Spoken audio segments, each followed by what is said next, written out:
What's up, guys? Good morning. Happy Thursday. Happy announcement day, Jason. Yeah. We got an exciting one today. Yep. Steve Petrato here, Mr. Jason Merkel from the fixed wing category. We're going to be talking about a really super cool announcement today. The E-flite V-22 Osprey VTOL. Yes. All right, exactly. Jason. So let's get into the details on this. I know there's some people coming on, so we'll try to stall a little bit here so people can get to watch the video. But this thing right here has been a long time coming internally. We've all been really excited about it.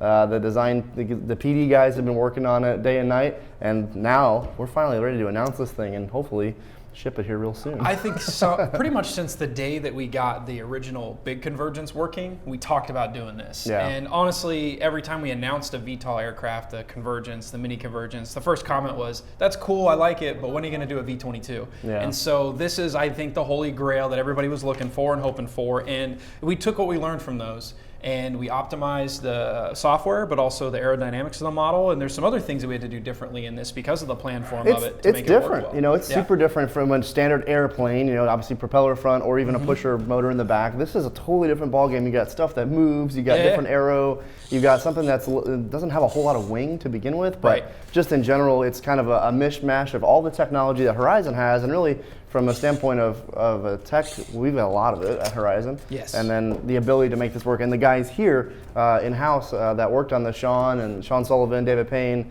you know, that's put in hours and hours to make the flight code, to figure out how this works, to make it fly right, so that your experience with the Osprey is actually a good one, rather than something that's frustrating. Yeah, I actually think this might be the most time we've spent on the development of a product in a long time. This thing's been years in the making. They've probably flown this thing 5 times, 10 times more than most of our other aircraft. I've seen it. I mean, it was warm the last time when I first started flying, like the early. Last year. Yeah, it was last year. They had the CNC samples, which I know a lot of you guys don't know the whole process, but it's really cool to see this come back as like a block of foam almost that's been carved, and it's really rough, and it works, and then it slowly morphs into a final product. So anyway, the process is super cool. One day we'll do a video on the whole process all the way from the factory. We definitely should. I think a lot of people have no idea that it takes years to have an idea. This one took longer than normal, but a lot of times it's anywhere from 18 to 24 months minimum to go from idea to finished product that we can sell to you guys. So hopefully we have enough guys on, but let's talk first about... there's about 100 people on right now, so we can get early moving. access? Yeah, so one of the things that we just announced, guys, is early access, and this is really a program for our retailers, but it's just as much as a program for you guys. You know, we you know, obviously in the market today, it's hard. You can go to stores and check out stuff, but you know, when you see a new, like let's say a new iPhone announces, you don't get to see it right away. Right. Well, we're trying to do that. So this product, along with, there was another product last week called the Wraith from Axial, the Wraith 1.9, but this product, the Osprey V-22 VTOL, is in participating early access stores. I think it should be starting tomorrow. We had a little snafu with the shipping, but it will be there ready to go in stores tomorrow. Some folks already have them, but guys, take a day off, take a long lunch, get out there, go to your local hobby shop, and you can find out if they're a participating retailer. You can call them, hit them up on Facebook. I'm sure most of your retailers have Facebook accounts, but also on our dealer locator on the site, you'll be able to pull up the product, go to the product page, and then type in your zip code, and you'll see if that retailer near you is in early access. If they aren't, call them up and say, hey, you guys should be an early access retailer. Yeah. We want more people to be able to see this stuff early on. This program, you know, is great for everybody. The retailer gets people in their store. For you guys, you can go and check out this thing and not just watch on a live Facebook video or not just watch the product video. Go check it out. And you know what? We're sending legit, like not just samples. They are full production, so they can run it. They can fly it if they want. They can drive it, whatever. So the program is super cool, and it's called Early Access. So. So the one thing I'll point out that you mentioned is not every dealer has this. They're not signed up for. They have to opt into this. So a lot of dealers are kind of like, I don't know, maybe I don't want to sign up for that, but why not? Right. It's a win-win because they get to show the product to you first. You get to see it first. If you're obviously in an area that has a hobby shop. If you're not, unfortunately, you're not going to be able to check it out. We can only do so much. But be sure when you check that dealer locator, you do have to use the advanced function, the advanced search function, to choose the actual services that the retailer has. And then you have to select, in this case, Early Access Air, if I'm not mistaken. There's Early Access Crawler and Radio and different categories. And when you do that, it's a little orange tag that shows up that shows that those guys do it. So you might see 10 stores in your area, but maybe only 3 of those have the orange tags. Those are your early access guys. So call them, hit them up. Again, if they don't have it, say, why not? You guys need to sign up for that. So I think it's going to be cool. Yeah, super cool. All right, guys. So let's get into this. Jason, this is a cool thing. Let's talk about kind of power system. We'll start there. Yeah, that's the so power it's system. it does have brushless motors all around, and yes, some guys have noticed it does have 3. Of course, the full scale Osprey has 2, and we would have loved to have made that work. We really it would have been, but you know what? With physics and the way the things scale, for us to be able to swing Osprey style blades would have just been kind of crazy. Yep. So we would have had to collect a pitch. The whole product would have been a very different animal. It would have been it would have been a lot more expensive. A lot more expensive. And so that's the thing. I know guys are like, well, you guys should have put retracts and collective pitch and all these other things on it. And great, it would have been $1,000. And then how many people would buy it? Very, very few would be able to actually afford it. This is an achievable price point, achievable, a really good experience. Yeah, it works well. And from I always hate to say crash perspective, it's not as much as like rebuilding 2 collective pitch. I've seen RC Ospreys with 2 collective pitch rotors, and I saw one in Nuremberg like 8 years ago, and I was like blown away by it then. I'm like, God forbid you ever touch the ground with that thing. It's done. and admittedly, people will crash this. So a couple of benefits are that it is EPO foam. Yeah. So it's more durable. Some other guys argue it's why CA is it safe in theory, right? Foam, EPO. For those of you guys who don't know, EPO, expanded poly. I don't know. I'm not even gonna go there. Anyway, it's CA safe. That's the best thing. So polyethylene or something like that. But at any rate, yes, you can use regular CA. You don't have to use foam safe CA on it. And I know a lot of guys are familiar with our ultra micro airplanes. Those are like usually an EPS foam that requires that foam safe CA, and they're also lighter weight. And this may look small, and you guys may even say, oh, it's an ultra micro sized airplane. It might be in overall dimension, but it's not. It's got 3 brushless motors. It runs on a 3-cell 800 milliamp battery, and this takes a lot more power to fly. And even though you can take off and land vertically, you would need a little more space to fly it in airplane mode than a typical ultra micro. So we don't call it ultra micro at all. No, it's not. I mean, it's that 3S 800. That's the same pack that we use in the Blade 230, the Knight 230, the 230S. There's another product. Mini Convergence. Yeah, Mini Convergence. Which is kind of related to same this. size. It's basically the same size as that, exactly. So for those that have seen a Mini Convergence, it's that size. We don't call it a park flyer per se because you can fly it in smaller spaces than that, but you need more room than an ultra micro to fly it. Yeah, for sure. So you guys can see we've got a couple different choices of batteries here. We've got the E-flite 800 milliamp 3S 30C, and that's more than enough 30C. We also have the Connexus 800 milliamp battery there as well. A little bit lower cost alternative, also works well. And both of these batteries are relatively common, or some people might already have some of these in their arsenal, which is great. You do need a JST connector. Nothing different there, and so that's nice. So you get about 4 to 8 minutes flight time. It's really good. Depends on how you fly it. If you fly it real aggressive, 4 minutes, but if you just kind of do some floating around. And that's like hammer down, throttle on, just cruising as fast as you can. Ripping around, If you're doing like standard air, I always like to think when you're flying airplanes, unless you're like James Haley, you're not just hammer down the whole time. You're doing some full fast passes, you're doing some slow passes, you're doing all that kind of stuff. Yeah, so James has proven to us how short flight times can be. Well, I mean, you go from a background of 3D helis to flying like EDF jets, and he's just like, what? There's only one throttle position. You might as well just have it on a switch. Yeah, there's no collective pitch on that thing. So, I think the flight time is solid for most people. What's nice is that you can fly this thing indoors because of the size, because of the sound. You can have it in the multi-rotor mode. You're not going to be able to transition to airplane mode and fly it inside your house. But you can fly it around your house. You'll see in some of our videos we have some indoor flying footage, and I love that about it because that kind of opens the door to what you can do with it. The Mini Convergence was the same way. I used to fly a thing in my house. I'd fly literally out the front door and fly around in front of the house as an airplane. You can do that with this as well, which is cool. It does come out of the box fully assembled. That's nice. That's like not even have to put on props. Nope, you don't have to put the props on. The only thing you do have to put on, if you want to, are the landing gear. And check that out. I mean, that's how easy.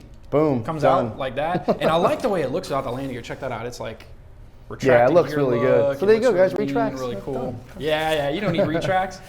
So also it does have a castering nose wheel. So if you guys watch our videos, we got a little bit of a tease in our quick look video, and then our full video will have next week. You'll actually see this thing back up, drive off, and then fly off, which is really cool. I know it's kind of a simple thing, right? Just adding wheels to a VTOL gives you a whole different level of experience. And so the castering nose wheel works well. In the multi-rotor mode, you do have the opposing nacelle movements, and that allows you to have yaw control. That's going to be your yaw, of course. And you guys can see that if you just go back and forth here.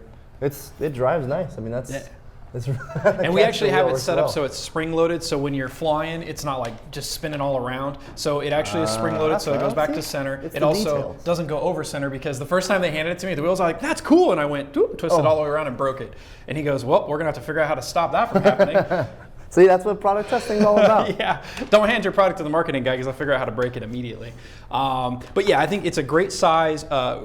Kind of a familiar power package. Some guys are like, all you did is took the guts out of a Convergence and made a different body. Not that simple, guys. Different motors, Flight controller, I think, is similar hardware, but completely different software. And so there's a couple of things about the functionality of this that are very different than the regular mini convergence. One thing we did differently is the original convergence and mini convergence, we had them set up with 2 switches. One was acro mode, basically AS3X, one was stability mode, safe. The others were multi-rotor and airplane. So the problem was that guys would get confused with all these switches and not know what they're doing. And so with both those products, the mini convergence and convergence, you could do the acro flips in multi-rotor mode. We took that out for this. Well, first of all, the real Osprey doesn't. Well, yeah, that's not scale at all. Right. So I know guys are going to argue, well, you shouldn't do point rolls and loops and rolls with this thing. That's not scale either. But yeah, as an airplane, it can do that. Fair enough. So we left that out. It only operates on a single switch now. That's really convenient. So it is very convenient. Just on the gear channel, I assume? Gear channel, yep. So you set it up, that takes, what, 3 seconds to set up on your radio? Very, very quick. You actually did a video on this that's out already on YouTube. Yes. So you guys, it's like a hints and tips, so it's a whole walkthrough. I think it's like 19 or 17 minutes. Yeah, it's a while. But if you're wanting to buy it and you want to learn more, Jason knows all about it, and he talked about it in the video. So you guys can check it out, and there's some radio programming and setup there. Really good video. To check it out. So what we also did recommend that for the mini convergence, and not a lot of people used it, and I'm surprised because what that gives you is the multi-rotor stability mode, which is self-leveling, pitch and bank angle limit, so it's really easy to fly as a multi-rotor. Then when you flip the switch to transition to airplane mode, you're already just in airplane stability mode. Nice. And some guys argue, well, I don't want to go to stability mode because that's restrictive, because with those pitch and bank angle limits, you can't turn really tight. Sure. It also keeps you from getting upside down and crashing. Well, yeah, it's an envelope protection, but yeah.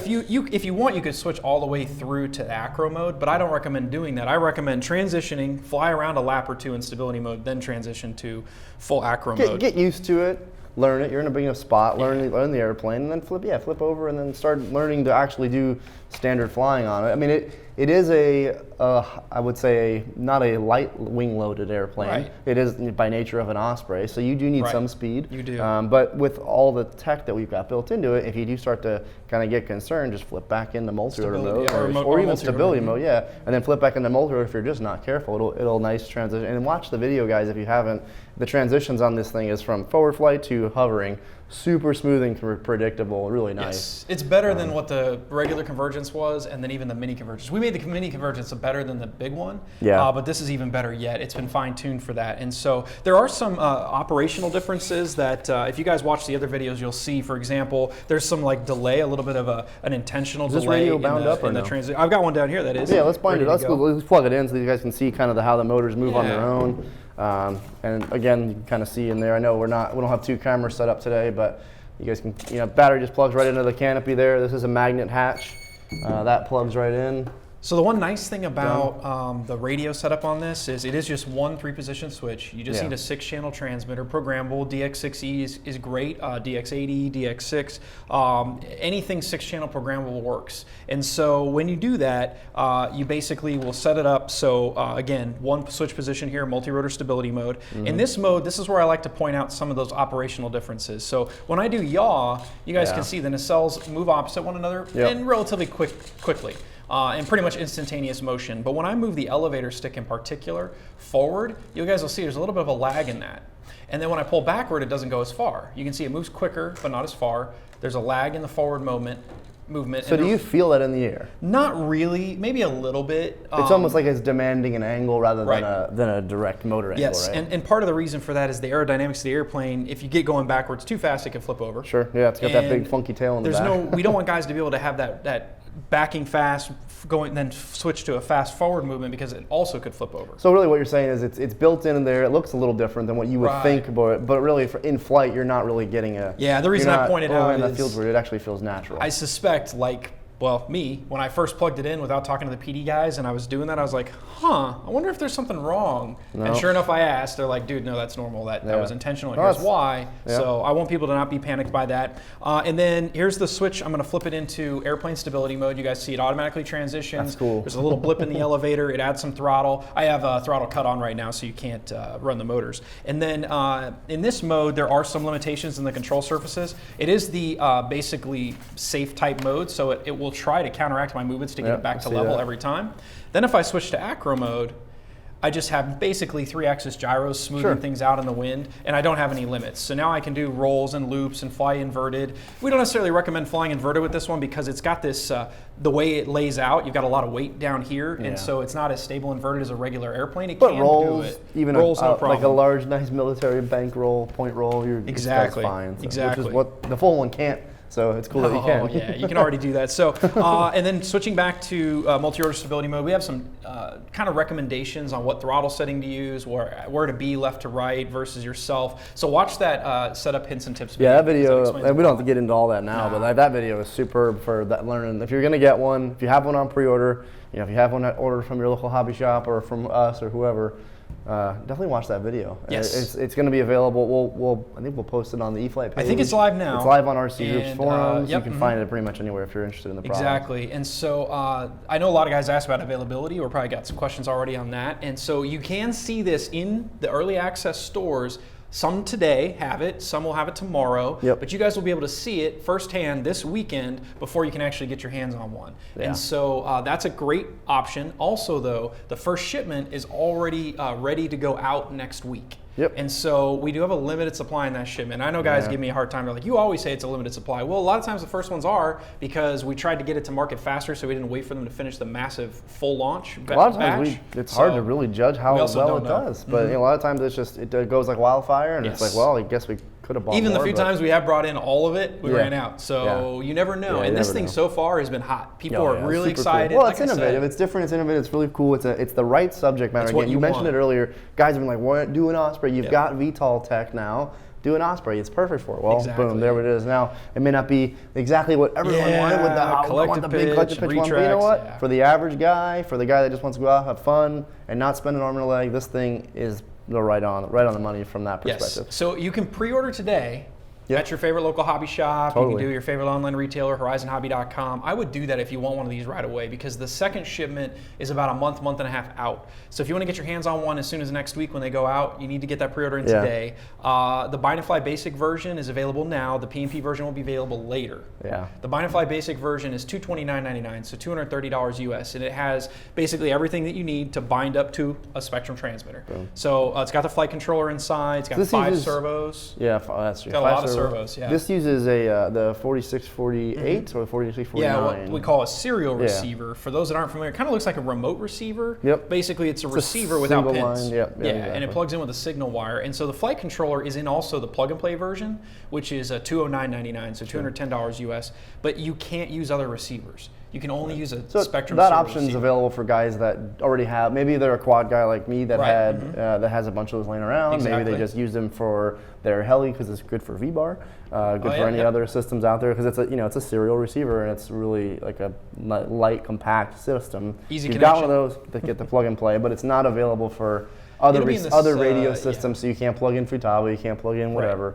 But it is only for Spectrum. So that's version, the price difference. That will ship in that first or second shipment, which will be probably around the end of April or May. So if you really want that version, you can also pre-order it today. It'll just be a ways out. The Bind and Fly is in limited supply next week, so I recommend getting that pre-order in right away. And then the other thing, let's talk really quick about, like you said, the average guy. This is what more people are going to succeed with as far as the way we set it up.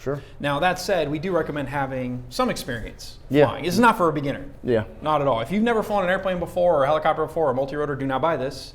We recommend having some airplane experience. It's not a trainer. We don't sell it as a ready to fly for a reason. And so you have to have some airplane experience, some helicopter and quad experience, or multi-rotor experience. But that said, it's still not hard. With those stability modes, it is easy to manage. The one thing you just have to train yourself to do differently is, okay, when I'm in multi-rotor mode, for example, yaw is, yawing the nose on a flat plane. It's a little bit different. In airplane mode, you're not going to use it as much to turn. You're going to be using more aileron, for banking and things like that. So the controls do roughly the same thing. You're just thinking of it differently. So roll is still roll. It's just not an axial roll going forward. It's it's a stationary roll. Pitch is a stationary pitch. So for people who have multi-rotor skill, which if you've flown RC for any time, you probably have picked up a quad here and there. You can definitely pick up that. It flies just like a multi-rotor in the vertical mode. Exactly. If you've only done multi-rotor though, let's say you're like a FPV guy moving into the hobby, get a trainer first. Yeah, try something else fixed wing. You can certainly do this, like get it and learn to fly multi-rotor mode and have fun with it. But before you go hit that button and send it, just go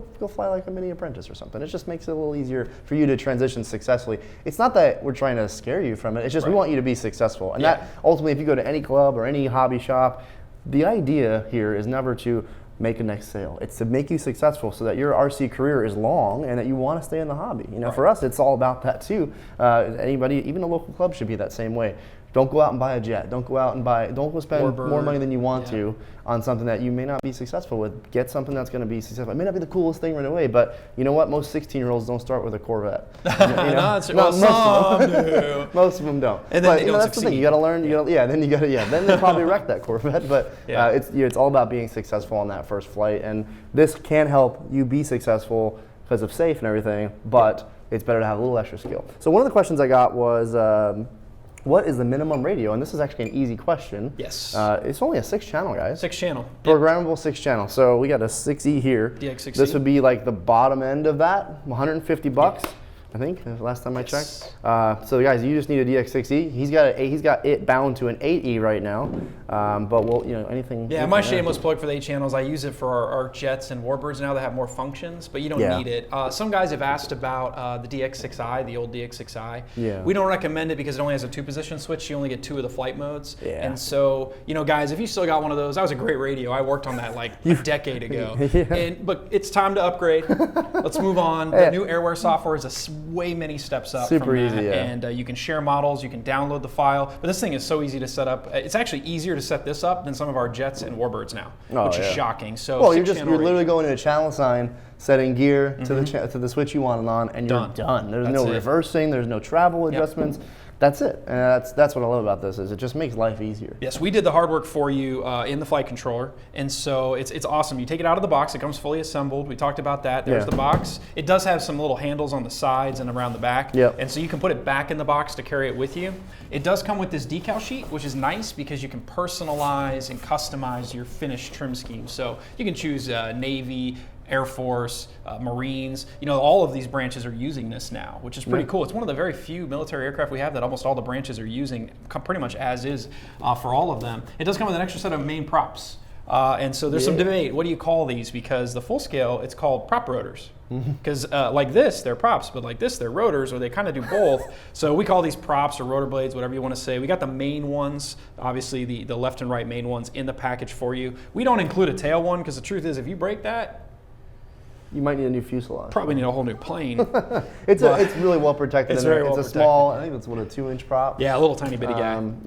You're just not going to blow. We do sell replacement props, of course, so you can buy even more. We do have all the replacement parts available for this. One interesting fact is that you guys see that the nacelles rotate. So obviously those are attached to servos and they're independent because you can see how they work independently. And so the servos are actually inside here. They're not way out here on the wingtips. And the benefit of that is there's a carbon rod that runs all the way down here, and there's a little bit of give to it.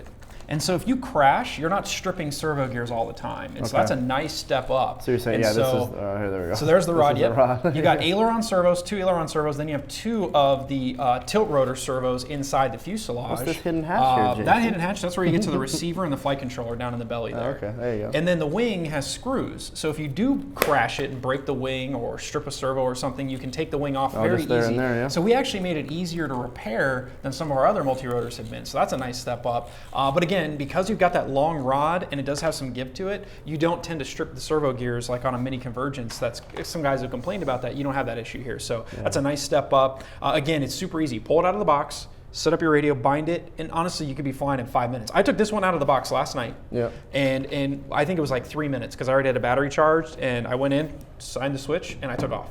Yeah, that was it. If you want to program dual rates, Expo, that's up to you. That's all personal preference. To get it out of the box and flying, it's just one actual 1 or 2 menus and you're done. Yep. And I don't think there's like a single E-flite airplane right now you can buy and do that with.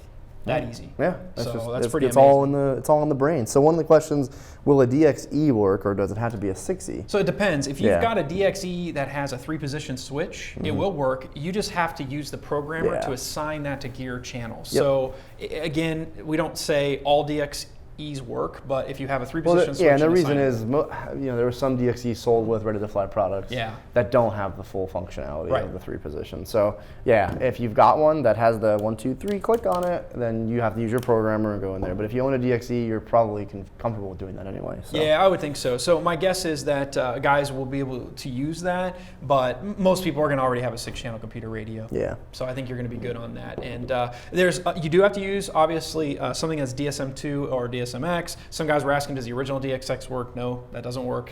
That's way, way old now at this point. So that and the DX6i are not supported for this model. It's a dated radio at this point. Right. We've moved on, and I know there's a lot of them out there. We sold a ton of them. Yeah. A lot of people that still have them, which is a testament to how good they were and how long they've lasted. I think it's like 10 years old, which is darn impressive for a radio in today's world. That's amazing. Yeah, it's good. It really is amazing. So again, radios are nice and simple. Setup is nice and simple. Yep. Skill level doesn't take a ton of skill to fly, just some experience with flying airplanes and multi-rotors and helicopters. I think that's good. So any other questions? No, I mean, it's been a lot of positive feedback. Somebody said they wanted to see it fly.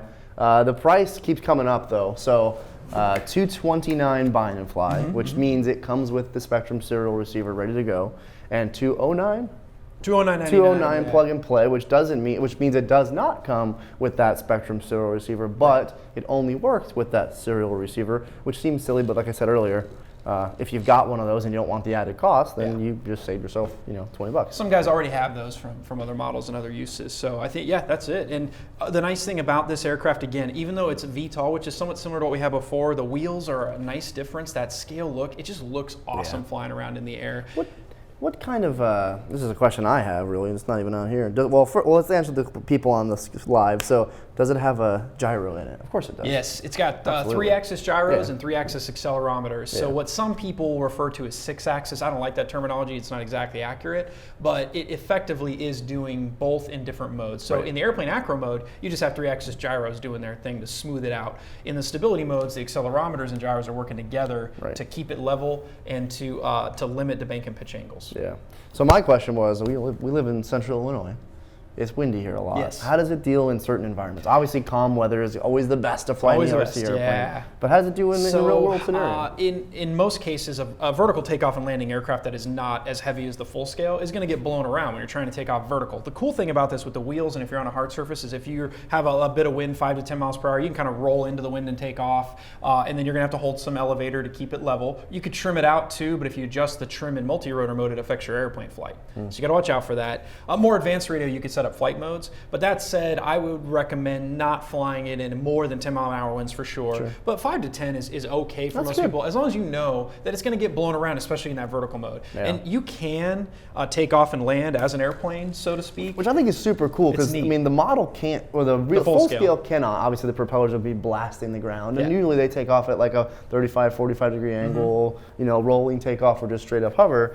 But the fact that you can land this like an airplane really adds a lot to the capability. So say you hover, take off, or just shoot really cool landings, touch and goes, and that's just adds to the fun factor. Exactly, it's a step up in capability and fun factor from the convergence and mini convergence.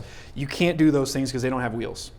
So that's a big, big difference for me, and I'm really excited about that. So we don't necessarily recommend doing the airplane takeoff and landing for most people. It does take a little more skill because it doesn't have as much wing area as a typical aircraft. It's going to be coming in fast. It's a little fast. Yeah, it's a little fast. But even if you did like normal landings, you would like the full scale. You would switch to multi-rotor and then feed in forward elevator like that, and that's going to be coming in pretty fast. It does really nice, and it's going to be graceful landing and manageable. And that's how the full scale ones would land. They don't typically just land straight unless they're dropping off troops, but they can hit the runways like that. Exactly. Go to Oshkosh, guys. You might see one this year. Yeah, I think and I love that. And it's such a simple thing, the wheels, but it really expands the flight capabilities and kind of the fun factor of the product. And so for me, that's what I did. I just drove it around on the ground for a while, got used to it, and then was doing these kind of rolling takeoffs and kind of turning rolling takeoffs. And again, it's just an aspect of the flying a VTOL that we didn't have before that we do have now. And so really quick, I know some guys have asked about the transition, and it is automated.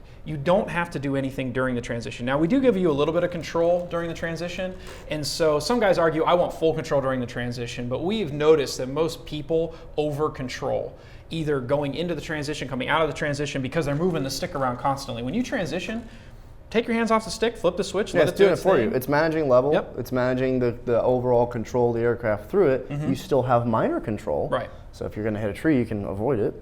Right, But yeah, just let it go. That's what we spend all this time here developing, is just hit a button, send it, and send it and forget it. You know, a very really designed super like that. experienced, capable pilot would have probably had the ability to fly through that on their own. Oh, sure. And so some guys argue we should give But that then functionality, but then it just looks bad, and it just does everything for exactly. you. So. And it's very smooth. And You like I guys, said, if you watch it's the not video, taking away all the control. no, it's not. You got some, and it looks good. I think we've got by far the best transition of all of our VTOLs yet on this one, and I think that's a really exciting feature to point out. Right. Yeah. So, all right, FPV capable. Well, I mean, does it have a port in there for it? It does. See? That's right. They thought of everything, guys. And this we is didn't something forget that about you guys. Yeah. So at least you've got, and it even is labeled. It even says FPV. I don't know if you guys can see that. But. Probably not, but it does say it. I promise you. So, guys, for those of you that need power, I think that's a 5-volt line out. Yep. It works with the Torrent 110, the VTX and camera setup we had for that, which is the same one that we recommended for the mini convergence. Perfect. Okay, so and it's on that's the product cool. page, or at least on the optional accessories Yes, stuff. and in the manual. And it's in the manual. So yeah, guys, and or if you have your own system, there's tons of space up top. You can just sticky tape a little tiny FPV setup on there. But you know, there's no clear canopy, so you can't have that in cockpit view. But but if you but park overall, your you put it on there. top. Yeah. So I'll point out the nose. You can see there's not a ton of material here. Well, we've got carbon rods that run down in through there. We also have carbon rods back here. Okay. So really we've intentionally built the aircraft to withstand kind of some typical wear and tear, or even a couple, hard landings or whatnot. And so we've actually never snapped the nose off, or really even broken the tail off, because you've got that extra support in there. So I think those are nice touches that we've added to it. And you can see, I mean, the nose is very, very strong. Yeah, that's crazy amazing. strong looking. So that's good. So we did try to think of everything that we possibly could, and I know, again, it's not 2 motors only, it doesn't have retracts, all those other things that would have made it bigger, more expensive, more complicated. Sometimes physics just doesn't work like that. But yeah, it's super fun. I've enjoyed watching everyone fly it here. Hopefully it'll be a nice day this weekend. I can take one out and go for a spin. I haven't had a chance to get my hands on it just yet. But one of the questions I just got was, what was the max battery size? I think we're probably just going to be recommending this 800. We're recommending the 800. Yeah, it's 800. If you might have, there's some 1,000 batteries we had back in the day that weren't a lot heavier than that. And if you push it back, the CG might be okay. So you'd be all right. But I strongly recommend kind of sticking with 800. It's a good balance of that flight time, weight, power. Yeah. Yeah. And then addressing.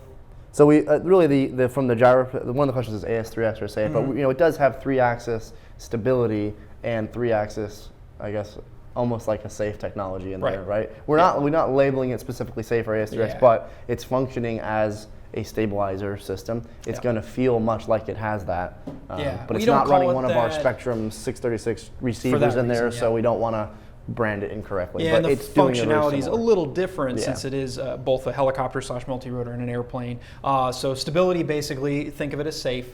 And acro is like AS3X. That's the way we kind of recommend thinking about it. And most people kind of get that once they fly it, they feel that they're like, oh, this makes sense to me. It's pretty simple. And again, we made it easier than the original convergence and mini convergence, and fine-tuned the software so it's a better experience than it's ever been. So easier and better and cooler. All right. So guys, if you're still for the price, we've mentioned it multiple times on this. Look up through the comments or just go to the website. It's $229 buy and fly, $209 plug and play. Yep. That'll be the last time I say it, hopefully.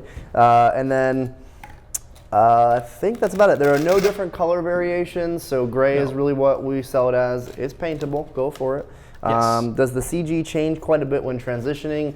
The model prepares for that as far as the overall shift, but really, no, not really. No, of course, the mechanical CG or the physical CG changes a bit, but that's been programmed out. And so as an airplane, aerodynamically, it's balanced relative to the airfoil and the wing. Yeah. And then in multi-rotor mode, the CG is shifted a little bit. We've adjusted for that in the flight control. So you don't have to worry about that. You don't feel like, oh, it's tail heavy one way and nose heavy another way. Sure. It feels very much the right CG in both ways. Yeah. Yeah. All right, guys. Well, I think that's going to wrap it up here for today. Again, be on the lookout for the additional product video. We have a 60-second video out today. We have a full-length video coming out, I think, next week. Yep. And then we've got 2 videos as an early access overview, which is kind of this, but with just Jason talking about early access, which we mentioned. Again, these are in your local hobby shops tomorrow, even some today, so check them out. Not for sale, but for viewing. Make sure your hot shop is an early access shop. And the last thing I wanted to mention was, I forget it now, but doesn't matter. So this will be available. Oh, that was it. Availability like for purchase. Get your pre-orders in and out your local hobby shop. Get them in online, wherever you've decided to buy. Go do that. Yep. Strongly urge you to go visit your local hobby shop. And then also, these will be available in a week. Yeah, a week from now. They're here. They're here. They're basically ready to go. Getting them kind of prepped for shipping out next week, and then we got the early access ones out, so those are already in store, so you can go and see those right now. And honestly, I really think we're going to run out. This shipment is not going to last. It's more different. Than a couple days, It's it's awesome. It's got our tech in it. It's super cool. So you're probably not wrong. So I don't think so. Get your pre-order in today. Get it in. And then if you guys want, I can fly it out. Do it. Let's do it. Do it, and then we'll close out. But thank you guys for joining us. It's gonna get a little noisy here. It's gonna blow some stuff around. Yeah, I'll move some of this out of the way. But you guys can see real quick here how it flies. This is a brand new out of the box one, and I test flew it last night though. But yes, it is. It's just set up to go and work right out of the box, which is really nice. Yeah, that's quite loud. All right. It's actually not that bad. It's got a little whine to it. That rear motor has a little bit of a whine to it. Here, bring it back towards us. That camera's too zoomed in. Very stable. And it's getting a lot of wind blowing around in here because of the studio, but that is super stable. I like that.